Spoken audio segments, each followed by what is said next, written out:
مشاهدينا الكرام، إليكم موعد وتوقيت مباراة اتحاد العاصمة ووفاق سطيف في الجولة 24 من الدوري الجزائري 2026. لكن قبل البدء في التفاصيل لا تنسوا الاشتراك والإعجاب بالفيديو ليصلكم كل جديد.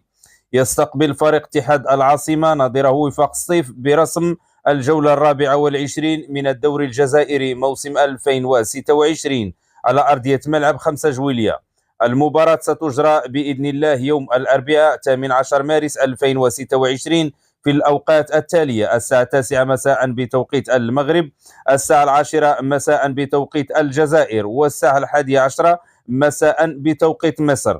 وسيتم نقل مباراة اتحاد العاصمة ووفاق سطيف مباشرة عبر القناة الرياضية الجزائرية إن شاء الله. لا تنسوا الاشتراك والإعجاب بالفيديو ليصلكم كل جديد.